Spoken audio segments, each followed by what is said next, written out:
J'ai gravi les marches d'une église pour aller sur la chaire et j'ai demandé à la congrégation de se lever. Ils se sont levés. Ensuite, je leur ai demandé de s'asseoir. Ils l'ont fait. La troisième question, c'était: pouvez-vous adorer? Alors, ils se sont regardés les uns les autres et quelqu'un a commencé par dire Alléluia, un autre a dit Amen, une autre personne a commencé à chanter, une autre a prié.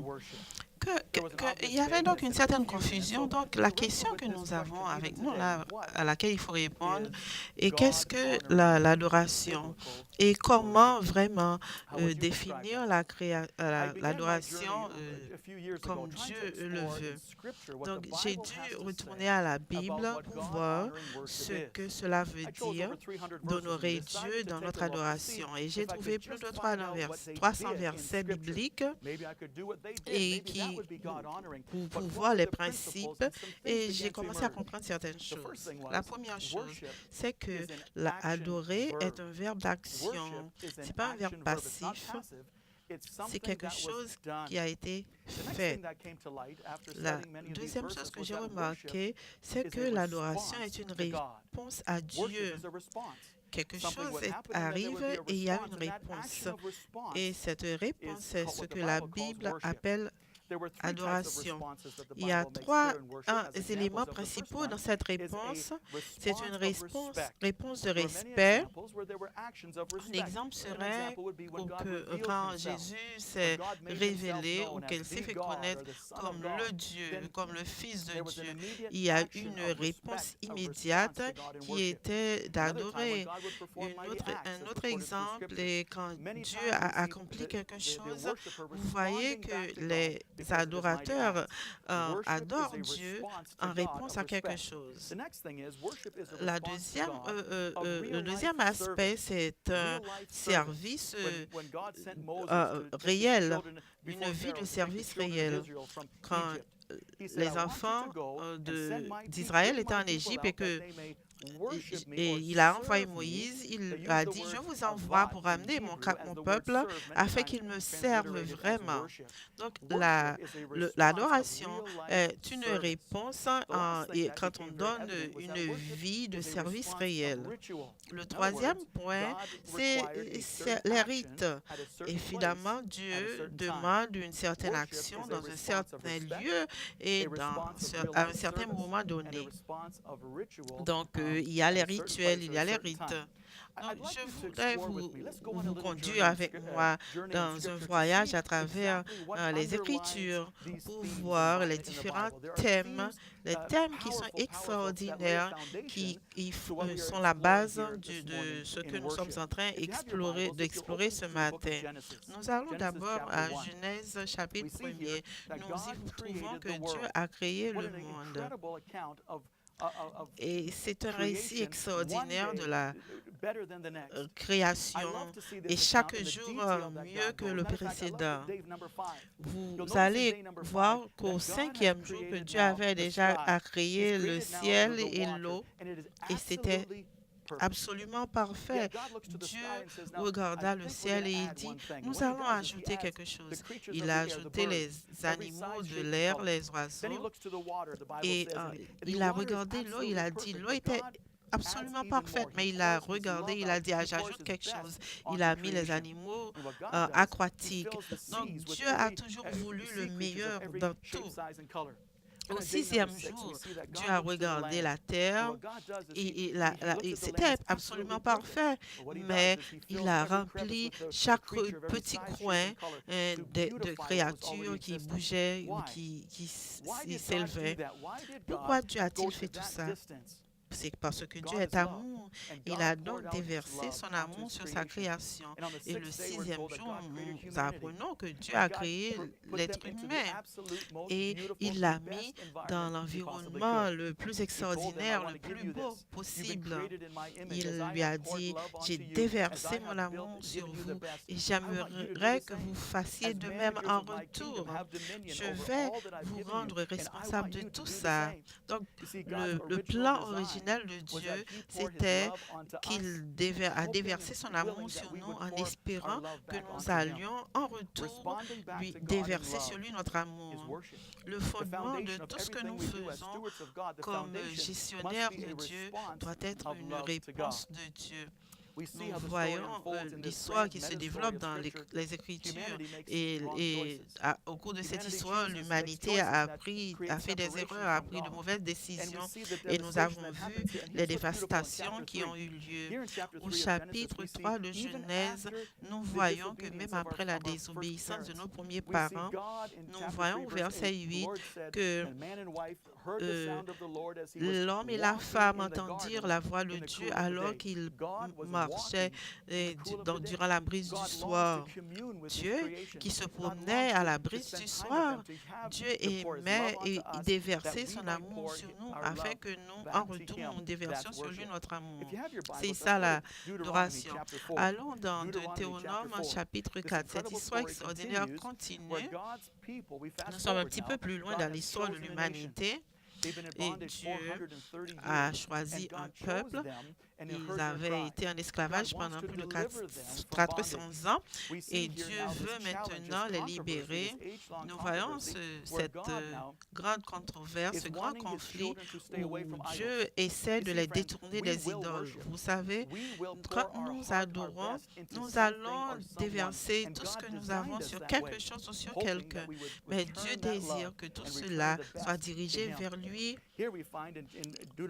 Au verset 28 de Deutéronome 4, Dieu dit, vous adorez des dieux fabriqués par des hommes qui ne peuvent ni écouter, ni entendre, ni sentir. Alors vous chercherez l'Éternel, votre Dieu, et vous le trouverez si vous vous tournez vers lui de tout votre cœur et de toute votre être. Si vous cherchez le Dieu avec tout votre être, vous allez le trouver. Dieu demande tout de nous. Et c'est ce principe qui nous permet de vivre une vie abondante et parfaite. Et ce verset 29 est la clé de tout. Gardez mes commandements et apprenez-les à vos enfants. Dieu désire tout cela. C'est là le fondement de la gestion chrétienne. Donc la gestion chrétienne est un problème de cœur. Le Seigneur, Dieu, notre Dieu, est un. Aimez le Seigneur de tout votre cœur, de toute votre âme, de toute votre force. Ce qui est intéressant ici au chapitre 6 de Genèse, nous voyons un nouvel aspect, une nouvelle dimension. Au livre de Deutéronome, nous voyons souvent ce mot rappelez-vous. Au chapitre 6, au chapitre 7 et au chapitre 8, ces mots sont répétés, ce mot souvenez-vous. Pourquoi? Car nous tendons à oublier. Et dans Deutéronome, Dieu le rend si clair. Et il dit, il faut, quand vous avez mangé, que vous êtes satisfait, remerciez le Seigneur pour tout ce qu'il vous a donné. Mais n'oubliez pas, rappelez-vous. Ainsi, donc, quand vous mangez, que vous êtes satisfait, quand vous construisez vos maisons et que vous vous installez, et que tout ce que vous avez est multiplié, vous allez devenir fier et vous allez oublier. Donc, même pour les enfants d'Israël, Dieu savait que quand ils étaient bien installés, ils allaient tout oublier de leur captivité. Au chapitre 8, au verset 11, vous direz que j'ai tout fait tout avec ma propre force. Mais n'oubliez pas que c'est le Seigneur, votre Dieu, qui vous a donné la possibilité de produire tout ça. Dans le chapitre 10, nous voyons la même chose. Suivez-moi, la Bible explique ces choses très bien. Au chapitre 10, au verset 12, nous allons au cœur du sujet. Et maintenant, Israël, qu'attend de toi l'Éternel, ton Dieu? Cette question, nous la posons tout le temps à travers les âges. Dieu, qu'est-ce que tu attends de moi? Le Seigneur, ton Dieu, te demande de craindre le Seigneur ton Dieu, de le respecter, de marcher dans ses voies, de l'aimer, de le servir de tout votre cœur, de toute votre âme, et d'observer les commandements et les lois que je vous donne aujourd'hui pour votre propre bien. Dieu s'attend à ce qu'on lui donne le meilleur de nous-mêmes. Regardez le verset 14 où il va un petit peu plus loin. C'est à l'Éternel ton Dieu appartienne la terre et tout ce qu'elle contient. Et c'est uniquement à tes ancêtres que l'Éternel s'est attaché pour les aimer et c'est leurs descendants, c'est-à-dire vous qu'il a choisi parmi tous les peuples comme vous le constatez aujourd'hui. Ainsi donc, ne résistez plus contre l'Éternel, car l'Éternel votre Dieu est le Dieu suprême et le Seigneur des seigneurs qui n'est pas partial. Et au verset 20, il dit, craignez le Seigneur votre Dieu, rendez-lui un culte favorable, il est ton Dieu. Il a accompli pour toi ses œuvres extraordinaires et redoutables, dont tu as été toi-même témoin. Au chapitre 11, verset 13, si vous gardez mes commandements. Quel est le commandement? Aimer le Seigneur, votre Dieu, et le servir de tout ton cœur et de toute ton âme. Et au chapitre 13, le Seigneur nous demande aussi de l'aimer de tout notre cœur et de toute notre âme.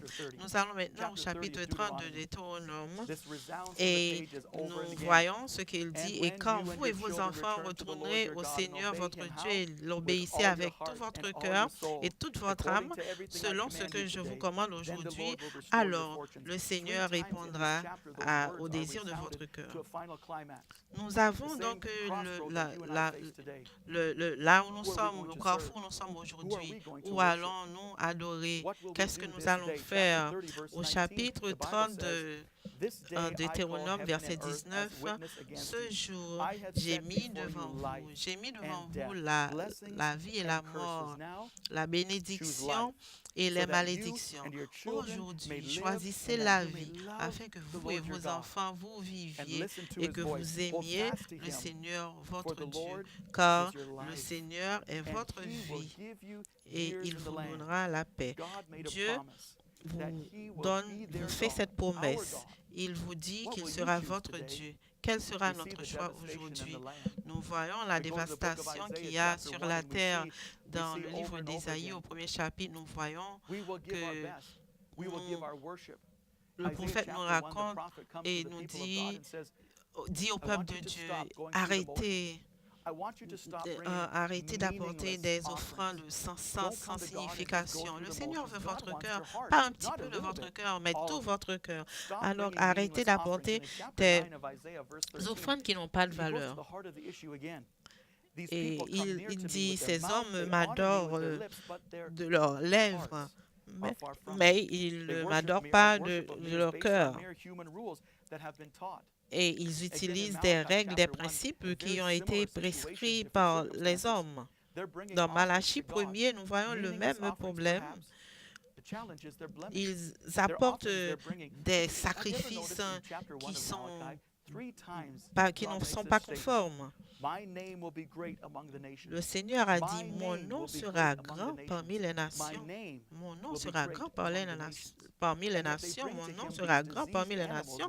Et ils apportaient des animaux qui étaient malades, qui étaient endommagés, et ils apportaient cela comme sacrifice à Dieu. Non, Dieu veut que nous lui donnions tout notre cœur. Et nous nous demandons, Pasteur Dave, comment pouvons-nous faire une telle chose? Comment pouvons-nous consacrer notre cœur totalement à Dieu? Ellen White, vers Jésus, à la page 70 en anglais, nous dit, nous devons nous consacrer à Dieu et l'adorer. Consacrez-vous à Dieu le matin. Faites de cela votre première œuvre du jour, Que votre prière soit: prends-moi, Seigneur, entièrement à toi. Je dépose à tes pieds tous mes plans. Utilise-moi aujourd'hui à ton service. Reste avec moi et que ton travail soit en moi. Que ce soit une chose quotidienne. Chaque jour, consacrez-vous à Dieu et remettez-lui tous vos plans. Ainsi, jour après jour, vous allez pouvoir donner votre vie à Dieu et votre vie sera conforme à celle de Christ. L'adoration, c'est l'amour pour Dieu. C'est la réponse de notre cœur à Dieu pour son amour. Donc, la gestion chrétienne est une réponse d'adoration à Dieu pour tout ce qu'il a fait. Et Jean 3, verset 16 le résume. Dieu a tant aimé le monde qu'il a donné. Dieu a donné le meilleur de lui-même afin que nous puissions l'aimer en retour. Allez-vous l'adorer en ce jour spécial du sabbat? Allez-vous répondre de tout votre cœur, de toute votre âme, de toute votre force? Allez-vous lui rendre le culte qui lui est dû? Allez-vous l'honorer? C'est là notre prière. Restez avec nous alors que nous allons prier au nom de Jésus. Amen.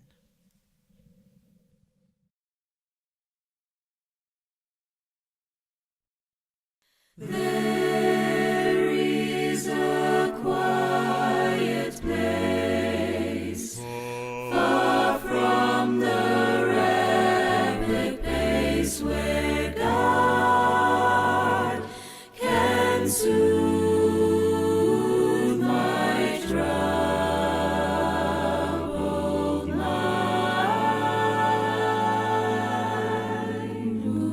Sheltered by tree and flower, there in my quiet hour with Him,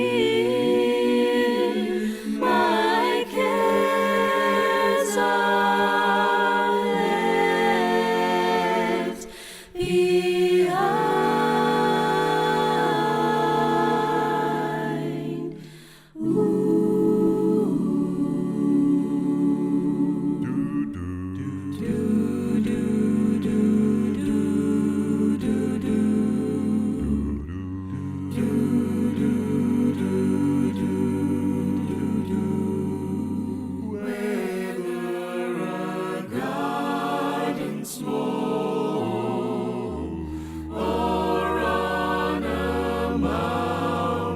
Tall new strength and courage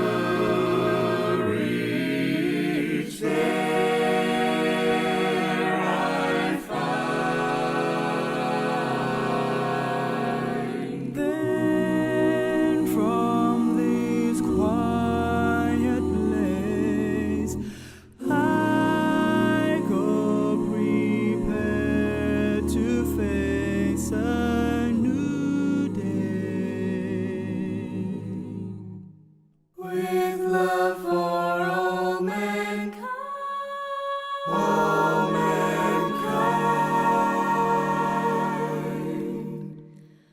a new day. With love for all mankind.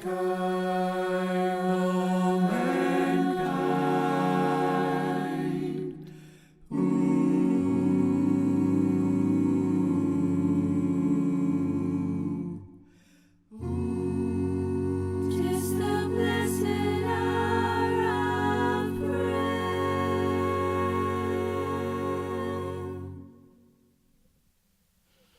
Nous sommes si heureux de recevoir vos questions car nous voulons vous inclure dans notre discussion aujourd'hui. Continuez à nous envoyer des questions. La première question est la suivante. Y a-t-il seulement une seule manière d'adorer Dieu? Qu'en pensez-vous? Je crois que cette question est très profonde car il n'y a qu'un seul Dieu, mais il nous a créés avec une si grande diversité que nous ne pouvons pas vous dire qu'il n'y a qu'une seule ligne. Et autrement, s'il le voulait, nous aurions été tous semblables.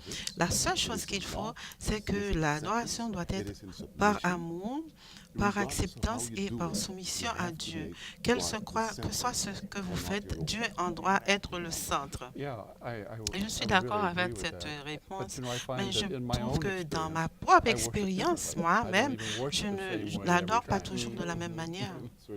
Donc, il n'y a pas qu'une seule façon d'adorer Dieu. La deuxième question est un petit peu liée à la première. Comment puis-je adorer Dieu en tant que gestionnaire de Dieu? Très bonne question pour l'avoir envoyé. Comment puis-je adorer Dieu en tant que gestionnaire de Dieu? La gestion chrétienne concerne la fidélité à Dieu.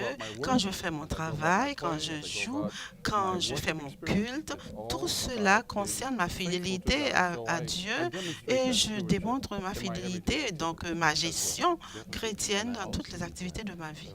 La gestion chrétienne doit nous conduire vers le propriétaire. C'est que je reconnais que Dieu m'a béni et puisqu'il m'a béni, je le reconnais, je lui donne la place qui lui convient et il doit avoir cette prééminence dans tout ce que je fais. L'autre question, encore en rapport avec ça, que Dieu me demande-t-il dans l'adoration? Nous avons un petit peu répondu à cela, mais nous allons le voir plus profondément. Pour continuer, reconnaissant que vous ne vous appartenez pas et que vous appartenez à Dieu. Et parce que vous appartenez à Dieu, vous l'adorez. Et il vous demande tout simplement de lui être soumis.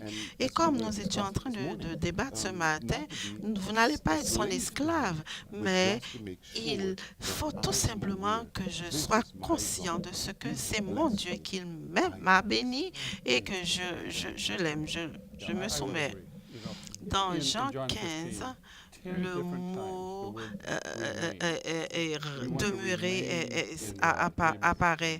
Nous voulons demeurer en Dieu. Dieu nous a donné tant de choses et nous demeurons en lui et nous devenons un avec lui. Et cela s'arrête là. Le matin et le soir, nous demeurons en Dieu. Qu'est-ce que cela signifie de pratiquer la présence de Dieu? Que veut dire pratiquer la présence de Dieu? Vous savez, immédiatement, la première pensée qui me vient à l'esprit, c'est que je suis avec lui et il est avec moi. Donc, si je suis en train de conduire ma voiture, je marche, il est avec moi. C'est de pouvoir reconnaître que l'adoration n'est pas liée à un endroit, à un lieu, à l'exception du sabbat. Cela veut dire que quel que soit là où vous êtes, quel que soit ce que vous faites, vous êtes toujours en train de rendre un culte à Dieu. Vous n'avez pas besoin d'être dans un endroit spécifique pour le faire. Donc, ça n'a pas vraiment un rapport avec un endroit spécifique ou à un moment spécifique. C'est partout et en tout temps. Il y a plusieurs descriptions de l'adoration dans la Bible où il n'était pas limité à un bâtiment, à un édifice spécial, ils étaient partout. Donc cela signifie que Dieu est avec nous en tout temps, à tout moment. Et pratiquer cela partout où nous sommes, c'est là le défi que nous avons. Donc, il y a une adoration, un culte collectif et un culte individuel. Donc, il faut toujours se rappeler de tout ça, car adorer Dieu n'est pas seulement en regarder à Dieu, mais c'est aussi ouvrir les bras à nos frères et mes sœurs. Donc, comment est-ce que je peux adorer Dieu quand j'ai des problèmes avec ce que je peux voir, et alors que je ne vois pas Dieu? Donc, la présence de Dieu est toujours vivante. Il s'appelait Mike. C'était une ancienne église. Et Mike avait un don spécial. Il se rassemblait avec un groupe de personnes, des étrangers, et il avait une conversation avec eux. Il leur demandait comment ils s'appelaient, et il demandait à tout le monde, et quelqu'un disait Jean ou André, et il leur demandait, il les présentait l'un à l'autre, et il commençait un dialogue avec eux. Un jour, il m'a rencontré et il m'a dit, est-ce que vous êtes libre? Vous allez, je veux aller marcher avec vous. Je sais que quand Mike est là, c'est une aventure. Donc, il m'amena dans un parc de voitures vide. Et je lui ai demandé, Pasteur Dave, je lui ai demandé, Mike, de quoi s'agit-il? Il m'a répondu, ah, regardez, vous allez voir. Et puis, quand j'ai compris finalement que c'était un casino, et il m'a invité à aller au casino, j'avais une certaine réticence et frère Mike m'a dit, allons, viens avec moi. Et il a commencé des conversations avec les gens comme il a l'habitude de le faire et il les a mis ensemble et finalement, il leur a dit, je veux vous introduire mon pasteur, c'est Pasteur Dave. Dites bonjour à Pasteur Dave. Et là, j'étais dans un bus qui se rendait à un casino avec un groupe de personnes que je ne connaissais pas. Et quand nous sommes arrivés au casino, et je lui ai demandé, mes frères, frère Mike, qu'est-ce qui se va?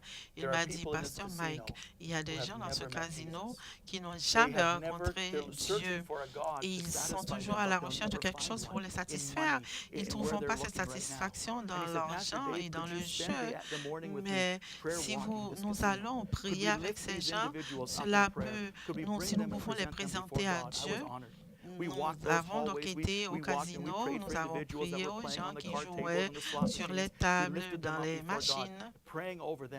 Et quand on se rendait au casino, les gens étaient heureux, contents, ils pensaient qu'ils allaient avoir une bonne journée.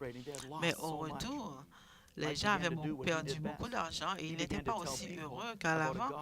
Et Mike a commencé à leur parler, il leur a dit que Dieu ne les délaissera jamais et qu'il veut leur bien et qu'il ne leur laissera jamais sans quoi que ce soit.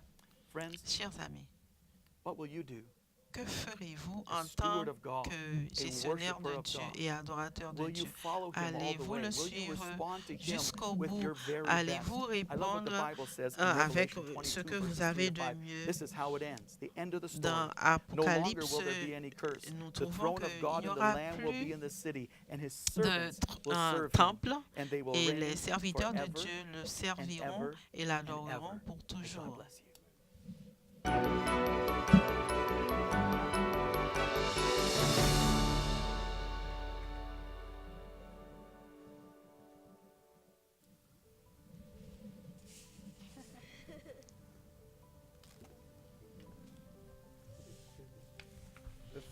La première responsabilité en tant que gestionnaire que Dieu nous a donnée, c'est de prendre soin de la terre et de ses créatures.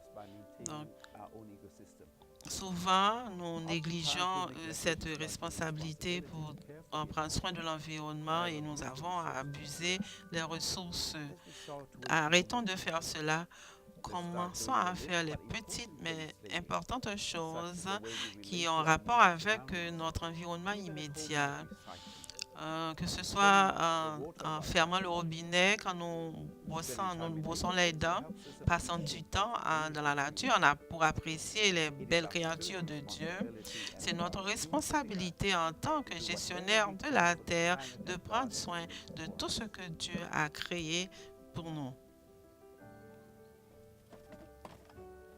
Rappelez-vous, la gestion chrétienne, c'est mon être entier en réponse